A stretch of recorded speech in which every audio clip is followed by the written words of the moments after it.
I often drift back to the warmth of those earlier years, memories stitched together like a patchwork quilt, vibrant and full of love.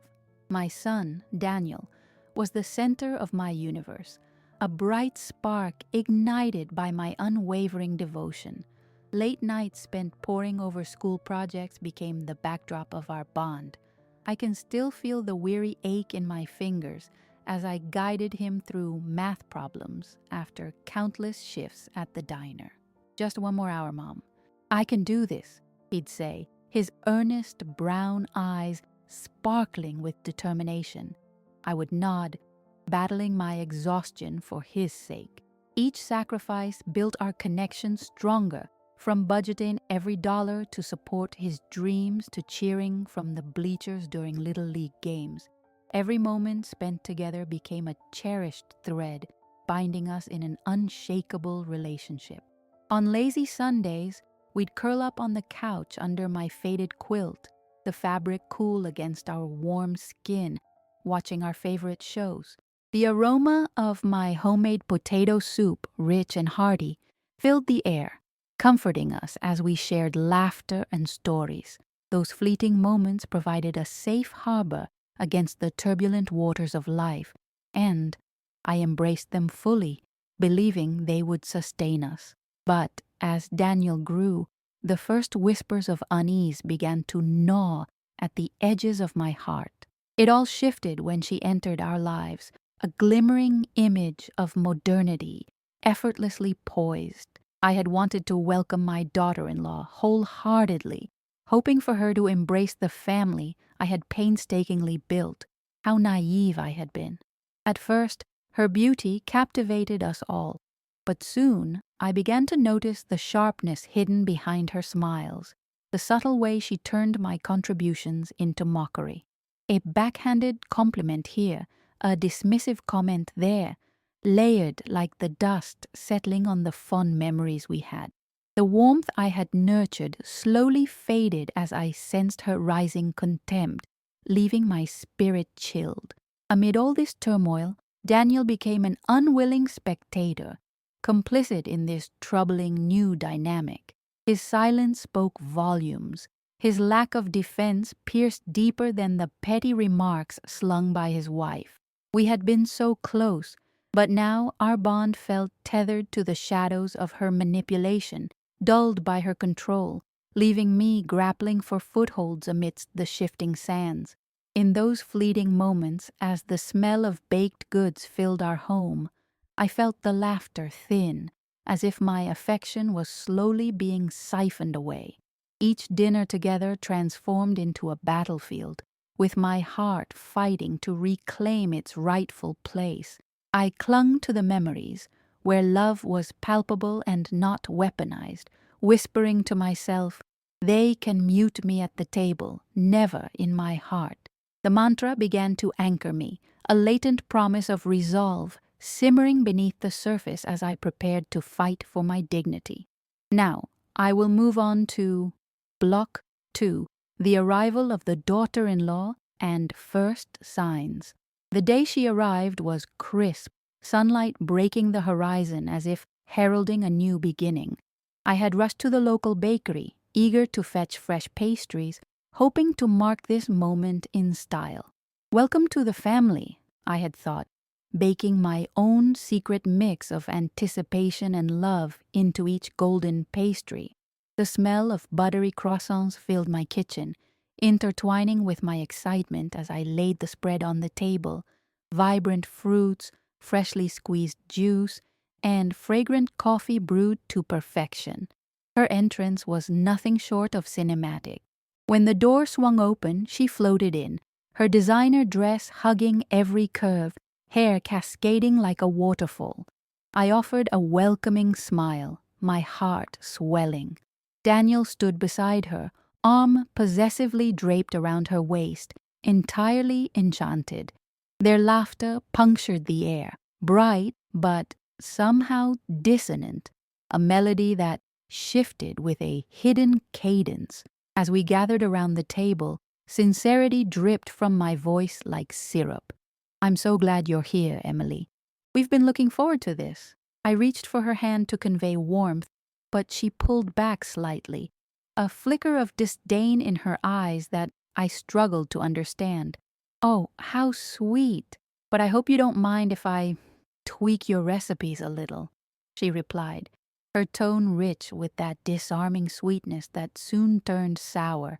Her statement hung in the air, a palpable tension shifting the atmosphere. I pressed my lips together, forcing a smile to mask the sting. Was this her way of asserting dominance? Still, I hoped for the best, entertaining fleeting thoughts that this young woman would embrace all that I had created. But her poisonous wit reared its head in subsequent visits, little jabs that cut deep beneath my skin like an unwelcome chill. During a family dinner weeks later, Daniel, beaming with pride, had asked me to share the recipe for my famous chicken pot pie, a dish steeped in tradition, made with love and care. Just as I began to unravel the family history behind the dish, Emily chimed in, her laughter grating against my words. "Oh, it's so quaint that you hold on to these outdated recipes. I mean, aren't recipes supposed to evolve?" Her words sliced through me, dragging him into her web of mockery. Before I fully comprehended their impact, the laughter that surrounded us felt stark, as if they were tightly knit, corded together by a silent agreement to exclude me from the heart of the family, an unspoken unity that pricked at my insides. In the weeks that followed, I began noticing patterns when we gathered. While I sought connection, Emily made it her mission to highlight the rifts between us, crafting a masterful narrative of chipping away at my confidence. Her smirk became a part of each dinner setting, a constant reminder that I was unwelcome, an intruder into the very home I had built with love. At a barbecue that summer, as I stood by the grill with the smell of charred meat mingling in the evening air, I overheard her discussing my past with her friends. "She always acts as if she's the one who raised Daniel all alone, but I mean, the kid's practically an adult. Time to let go, right?" Their laughter echoed, cruel and lighthearted, as if I were the punchline of a joke I had not even been privy to. Each mocking word felt like a hand on my throat, tightening with each moment. My heart raced as I caught Daniel's eye, desperate for a flicker of support, but he looked away, lost to the allure of their laughter, leaving me stranded in isolation. The warmth that had once filled my heart now flickered dimly, replaced by uncertainty and a gnawing sense of betrayal. She'd take pleasure in pointing out my missteps, whether by correcting my cooking or insinuating my outdated beliefs on family dynamics. "Oh, I'll make sure to modernize Thanksgiving this year," she had announced cheerfully one evening, a smile dancing on her lips that didn't reach her cold eyes. "We wouldn't want anyone to miss out on what's trending." I played the gracious hostess, hiding my turmoil behind forced smiles and polite laughter, rehearsing the right words to soothe the sting of her barbed comments. Yet, in the back of my mind, a seed of doubt had sprouted, a slow poison feeding my insecurities. I began to internalize her words, assessing every dish I prepared, questioning my wisdom as a mother, as if the love and dedication I had poured into my son had now been rendered useless.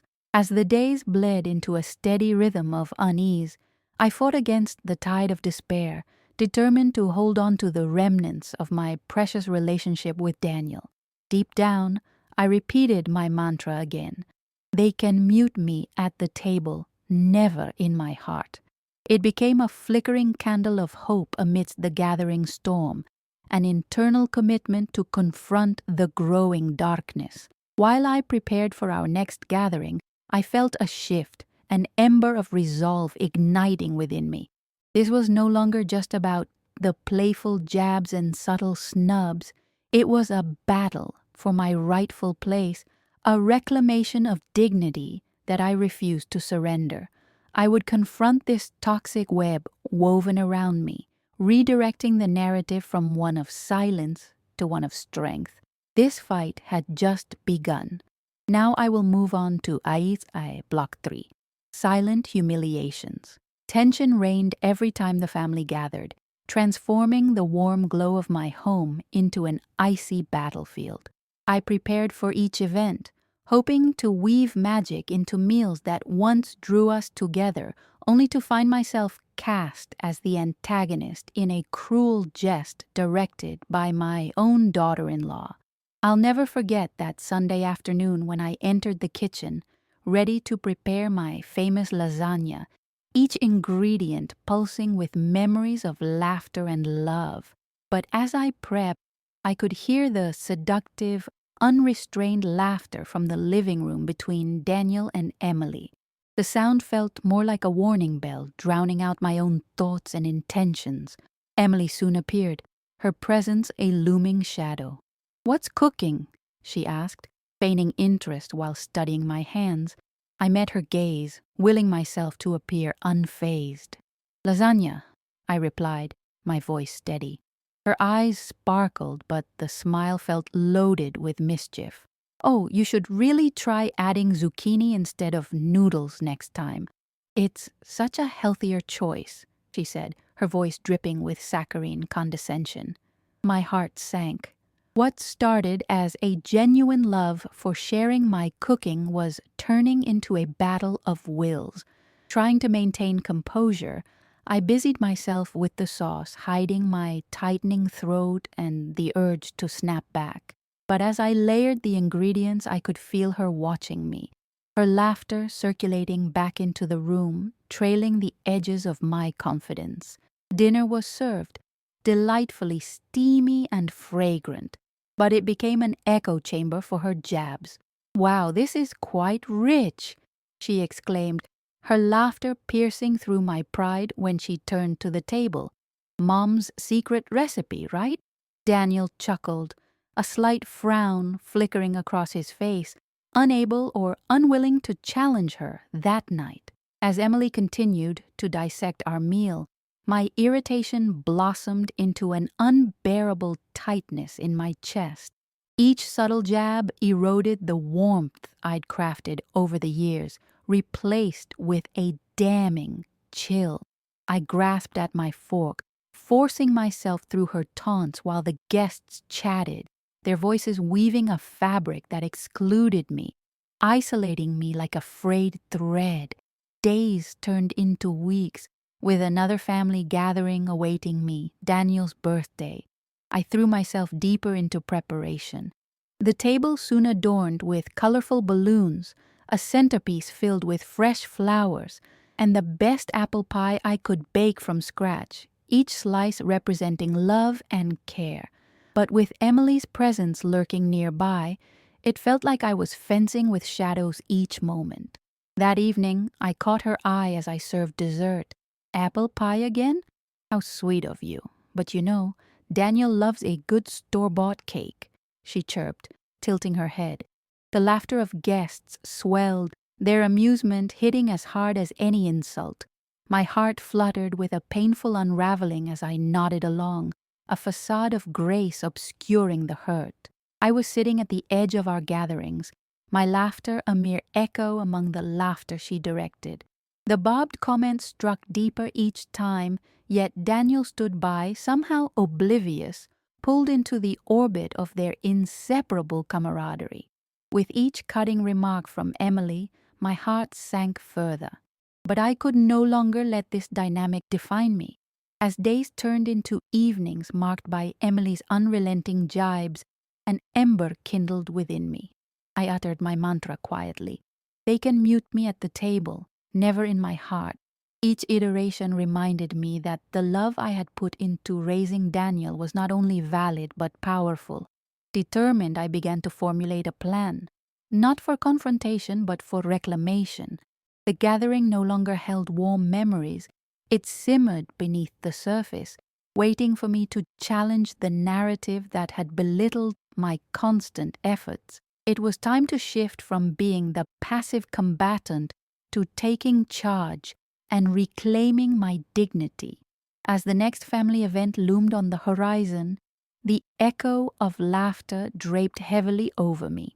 I wasn't just preparing food, I was preparing to confront a battle that had taken root across my heart. I could feel the resolve blooming within me, ready to ignite the flames of change in our family dynamic. Now, I will move on to block 4, the decision. The days leading up to the next family gathering felt both agonizing and exhilarating. In the hushed corners of my mind, I kept replaying scenes of quiet humiliation, each moment embedding itself deeper into my resolve. I wasn't just preparing food, I was bluntly preparing my heart, my mind, and my spirit for the covert battle against the jibes that Emily seemed to wield as weapons. I spent hours strategizing over coffee, laying out my thoughts with the precision of a general anticipating an attack. This time, I wouldn't wait for the stabs to come. They would only find me once I was ready to confront their origins, the underlying currents that lulled Daniel into complacency. I gathered pictures of our family, snapshots of Daniel's childhood, images of birthday candles flickering against the soft glow of laughter and love. Every photograph I collected served as a reminder of the bond we had built before Emily's presence rewrote our narrative.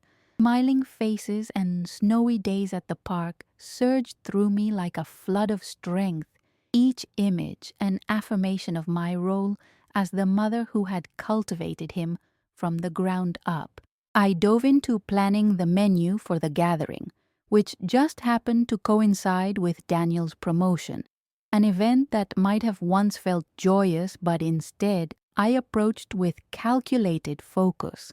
I decided on a classic dinner with my own flair, handmade spaghetti in a rich tomato sauce, alongside a fresh garden salad. For dessert, an apple tart, but not just any tart. This one infused with hints of cardamom, a nod to nostalgia married with contemporary flair. As each day passed, my mantra began to evolve beyond mere comfort. It transformed into full-blown assertion. I cannot be silenced even among the raucous laughter of a table filled with friends and family. This was the first time I allowed the realization to ring inside my heart, echoing powerfully like the freshness of crisp autumn leaves. With each culinary task, I envisioned the scene ahead. Emily, ever so poised, and me, towering with newfound strength amidst the murmurs of disbelief that would surely swirl when I reclaimed my voice. I no longer envisioned myself hiding anymore in those gatherings. I imagined stepping forward, calm, unwavering, and ready to dismantle the facade she had built around her cruelty.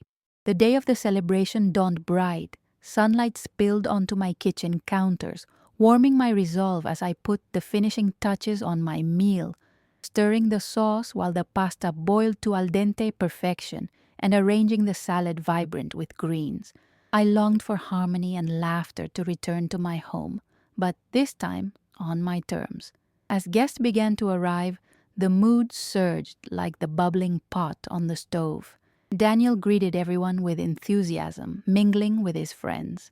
Emily, beaming at his side, drew them in with stories, her tendency to steal the spotlight firmly intact.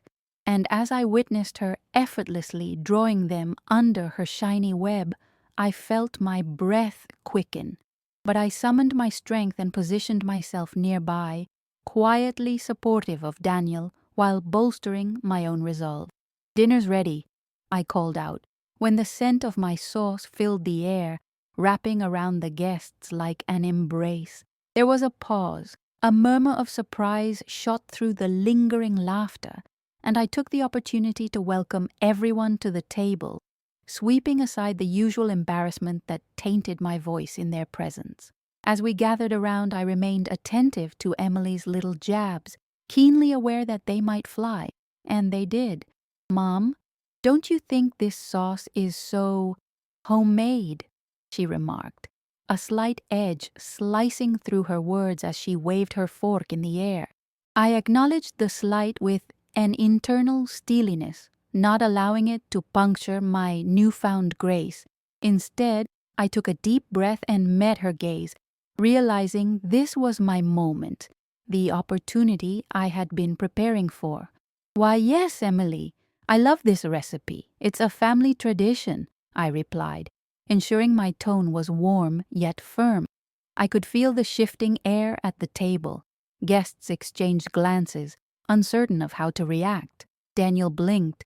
His expression indicated he was seeking reassurance in my calm, and there was something in his eyes that hinted at the disquiet he felt backing me. The laughter on Emily's lips faltered for just a split second, and I seized that moment. "Perhaps you would like to add your twist to the family tradition after all. Traditions can evolve, can't they?" It was a gentle push, but my voice remained steady. The table fell silent for a heartbeat, the tension palpable. I could actually feel the weight of the stare Emily threw my way, a mix of surprise and irritation. But rather than shrink away from her gaze, I held my ground. I watched as the realization crossed her face, and it was breathtakingly liberating. I continued, "You know, I will always create just like my mother did for me, but I'd love to blend it with a new perspective when the time is right." The words echoed with a calm authority that felt foreign yet empowering. As we moved through the courses, I engaged Daniel more directly, allowing myself to reflect on old stories shared of his childhood while drawing the guests closer into our shared past. Emily fumed quietly next to him, disoriented by my unexpected courage, but I disregarded her agitation. Each laugh I elicited served as fuel, igniting that ember inside me. In that moment of reclaiming the narrative, I could hear my mantra drift once more, richer and deeper. "They can mute me at the table, never in my heart." My heart filled with warmth as I basked in the laughter that enveloped me, not as a bystander, but as the vibrant heart of my family. The evening closed with applause from my guests, their enthusiasm buoying throughout the air. Daniel beamed at me, a fragile, radiant smile that spoke volumes, while Emily remained quiet, her mask of perfection cracking slowly, revealing her discomfort. The power had shifted, and as the evening wove to a close, I felt as though I had regained not just ground, but my rightful place at the table, all while creating new traditions built on respect and dignity. This was not the end. It was just the beginning of a journey where I would no longer remain in silence, where my dignity would flourish. Now I will move on to Block 5, Unraveling the Manipulation. The glow of that celebratory evening lingered, but beneath its warmth I sensed a brewing storm. Days turned into weeks, and I quickly realized that Emily was not going to relinquish her tight grip on our family's narrative.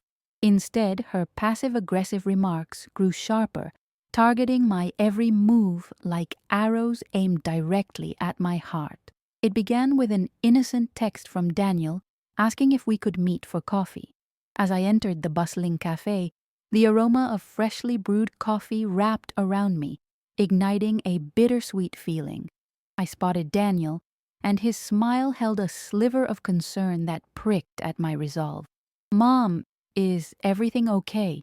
he inquired as I took a seat. My own smile flickered slightly. Daniel's eyes held an unease I had not seen before. "I thought our last gathering was memorable," I replied, trying to project the warmth I felt previously. But I sensed the air shifting, uneasy and electric. "Emily's been mentioning that she felt, well, that you might have taken it too far." Daniel frowned, stirring his coffee absent-mindedly. I felt a pang in my chest, knowing this would not be the first time he had echoed her sentiments. "What does she mean, too far?" I asked, my throat tightening.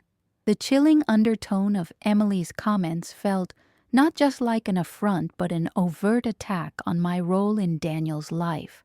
Just that she thought you were trying to upstage her, Daniel conveyed, cautious as if navigating a minefield. She feels she's part of family traditions too. Anger coursed through me, yet a sense of sadness clouded my heart. I felt torn, the love I had for Daniel battling against the sharp knives of Emily's manipulation. Emily does not get to decide my place in this family, Daniel. What I built with you, our family traditions, can't be overshadowed by her whims, I said firmly. After our conversation, a newfound determination took root within me. I knew I had to gather more than just feelings.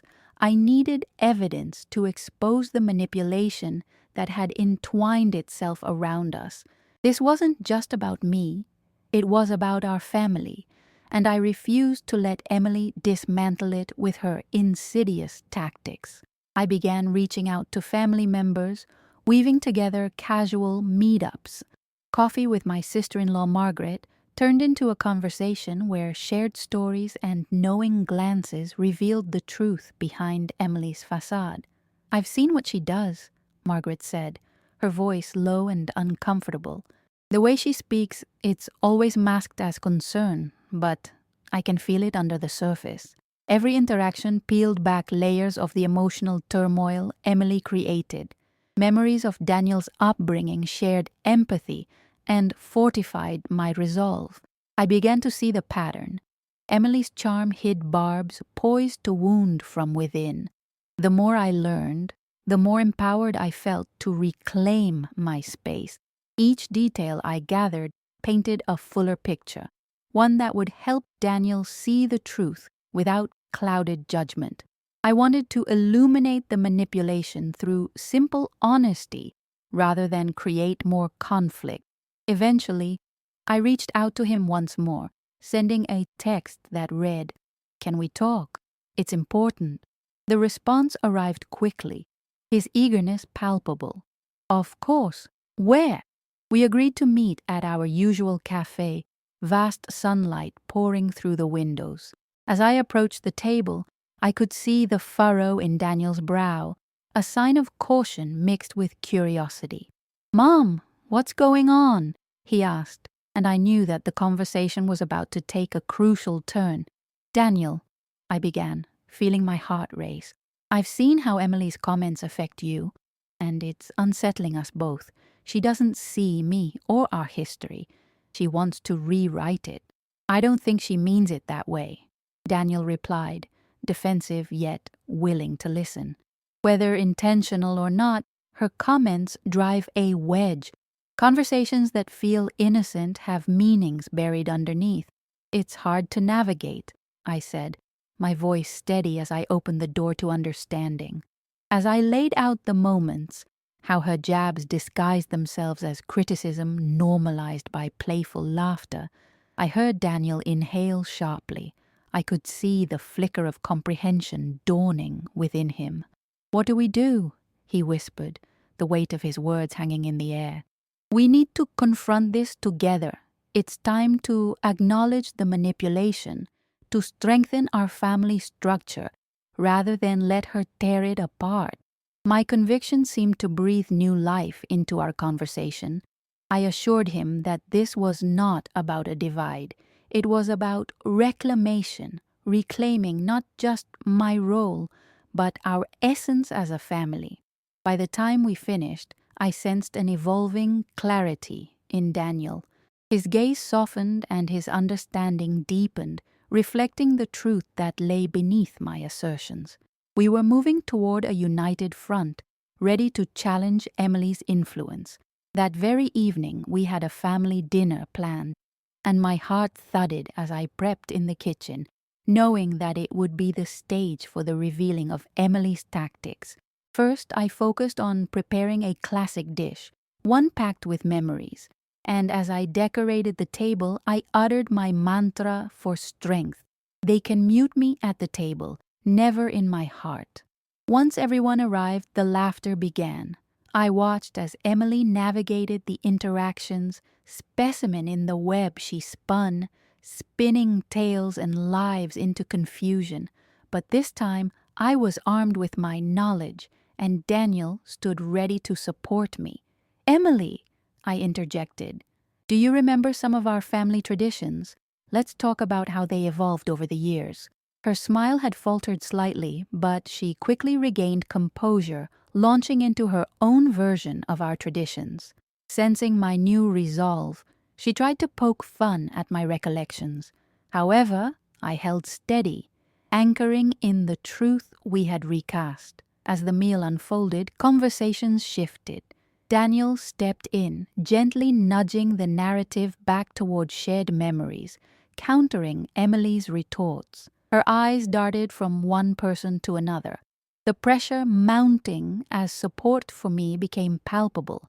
By the dinner's end, the weight of the revelations hung in the air. I felt a shift, a surrender in Emily's expression. Her once fierce control cracked under the light of our united front. It was just the beginning, but as I watched Daniel's proud smile mirror my confidence, I finally felt like I had regained my footing. This was not just about me. It was about redefining our family framework, a journey toward a more balanced, more authentic existence, one that Emily could no longer twist. Now, I will move on to Block 6, Execution of the Plan. The atmosphere in the dining room buzzed with a strangely electric blend of tension and camaraderie. I felt an urgency pushing me forward, punctuated by my racing heartbeat as the dinner unfolded. My hands, trembling slightly, rested on the table, modeling the nervousness I was determined to shake off. The meal had been carefully curated, a showcase of traditional flavors mixed with new textures, a parallel to my own journey of reclaiming family narratives. As we settled in, the once vibrant tapestry of laughter, love, and stories began threading its way back through the fabric of our interactions. I maintained eye contact with Daniel, silently reassuring each other, etching out the plan in our minds, our spirits entwined for the evening ahead. The dinner commenced with garlicky bread, and Emily leaned into the warmth of the moment, her remarks light and airy. "Wow, I can't believe you made this again, isn't it too much?" She laughed, and the guests joined in. But this time, instead of crumpling under the blow, I met her gaze with a firmness that surprised even me. "You know, Emily, love often means serving others, just like how my mother prepared meals, baking bread with intention. It's not too much when it's made with care." The words felt powerful as they dropped from my lips, resonating deeply in the air. My mantra reverberated softly in my mind. Daniel leaned in, offering support with his signature warmth.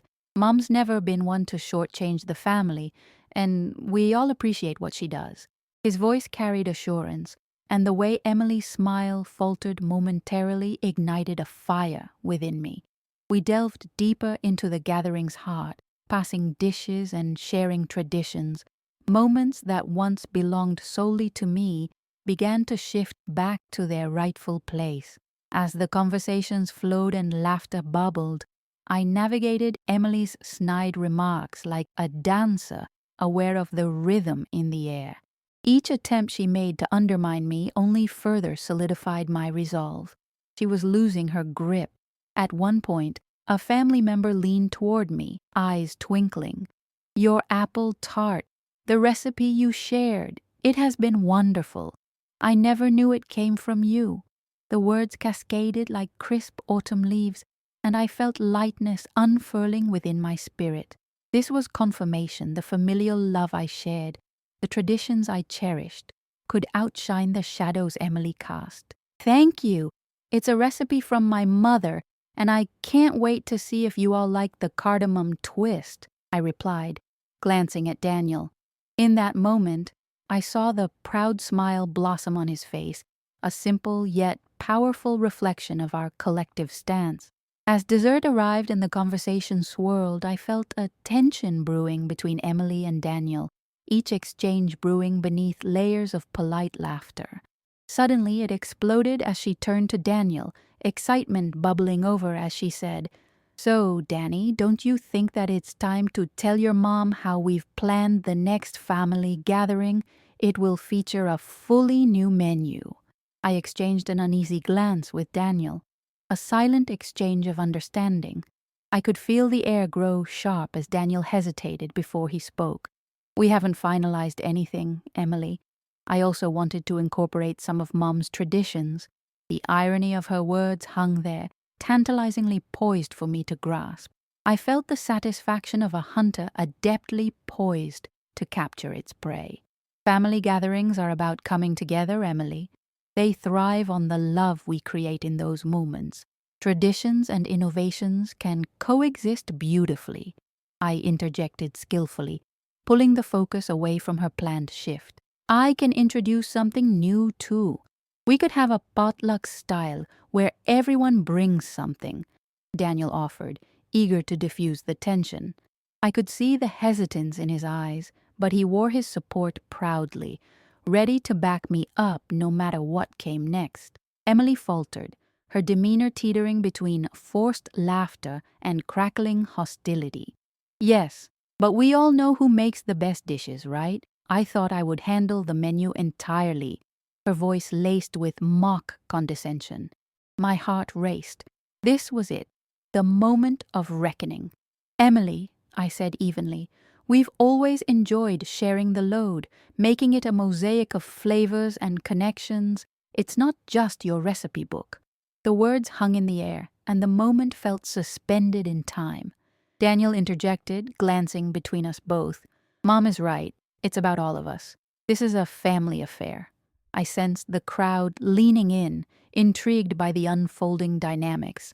The tension swirled, and I could see Daniel attempting to assert himself, placing stake in the new narrative we were building together.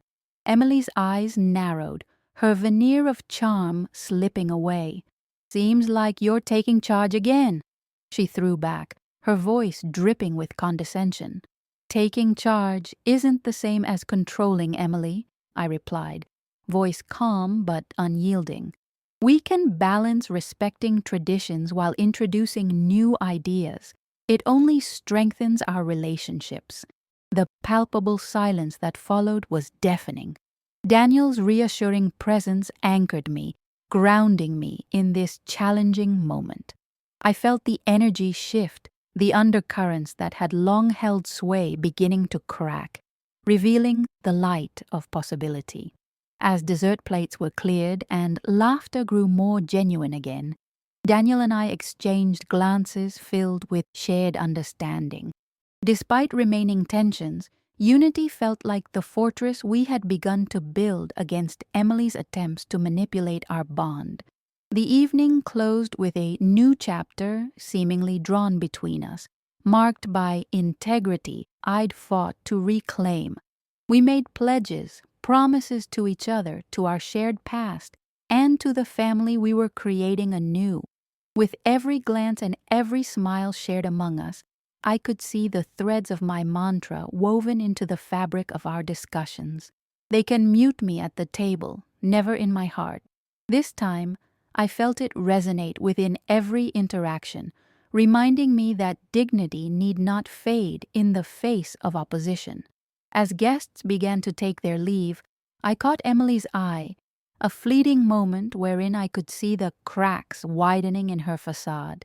She was no longer just a gatekeeper to my past. She was a witness to the family dynamics we were rewriting together. I think she sensed the withheld power shifting toward a brighter horizon, tethering Daniel and me closer with every decision. Armed with love and respect, we steered our way through the chaos, standing firmly in our truth, ready to embrace the path ahead, together. Now, I will move on to Block 7, the climax. The tension in the air was palpable as the family gathered in the living room, the atmosphere thick with unspoken words. I felt a mix of anxiety and determination swirling within me, knowing that tonight was crucial. The cozy decor of our home, filled with memories, stood in stark contrast to the brewing storm between Emily and me. Emily arrived, her bright smile a facade cracking under the weight of her insecurities. "Ready for another family brainstorm?" she chirped, but the false cheer was barely veiled. I braced myself as we gathered, each of us aware of the shifting dynamics. As we began discussing new family traditions, Emily interrupted frequently, casting doubt with her condescension. "Do we really think these ideas will fly? Tradition is what brought us together," she remarked, her tone dismissive. My heart raced, but I stood firm. "Respecting tradition doesn't mean resisting change, Emily," I countered calmly, drawing strength from Daniel's steadfast presence. "Our family has always adapted. Our love is what strengthens us." The silence that followed was electric. I could feel the energy shift in the room, as if the defensive wall surrounding us had started to crack. Daniel's supportive glance gave me the courage to keep pushing forward. The relatives, sensing the tension, leaned in, eager for resolution. "Mom is right, Emily. It's time to embrace what we can create together," Daniel affirmed, stepping up to support me. I caught the glimmer of unity in my family's eyes, a promise that we were all in this together. "I'm not about to let this family be redefined by your whims," Emily spat, her confidence waning. But I chose not to back down. "This isn't about whims, it's about making our cherished traditions relevant for everyone," I shot back. My heart soared as I began to share stories of family gatherings, reminiscing about laughter and love woven into our past. Each memory shone a light on a tapestry of shared history, underscoring our collective experience. But Emily's agitation grew, her attempt to pivot our gathering back toward her control failing. "What if we create division?" she pressed, her voice betraying her anxiety. "Division comes from exclusion, not inclusion," I replied, now feeling emboldened. "This family is built on love, and love involves each of our voices." As I spoke, I could see the tide turning. My family was beginning to rally around this new truth, while Emily's grip slipped away. They saw the strength in unity. They hungered for connection and collaboration. "Family means support, not sabotage," Daniel voiced, pinning Emily in the spotlight she had wielded too long. I felt my heart race with anticipation. This was the moment where we could either rise or retreat. "Enough!" Emily erupted, trying to reassert her dominance. "You'll see, this isn't how families work." In that exact moment, clarity washed over me like a wave of realization. This is how family works, through love, conversation, and respect, I declared, weaving the fabric of our shared truth through my words. As I glanced around, I noticed heads nodding in agreement, the resolve in our space palpable. The cracks in Emily's facade widened, and for the first time I felt the balance of power shift. Daniel's unwavering support anchored my conviction further. I took a deep breath, my voice steady as I declared, "I hope you'll join us in this evolution, Emily. This family is a mosaic of connections, and the stories we create together will carry us forward." "Don't mistake my hesitation for defeat," Emily retorted, but the fire in her voice had diminished. She was no longer a dominator but a reluctant participant, feeling the collective weight of my familial bond. I recited my mantra then, loud and clear. "They can mute me at the table, never in my heart." It felt like a battle cry, each syllable weaving into the tapestry of our evening. With that simple phrase echoing, I felt a surge of unity among my relatives, a newfound confidence dancing in their eyes.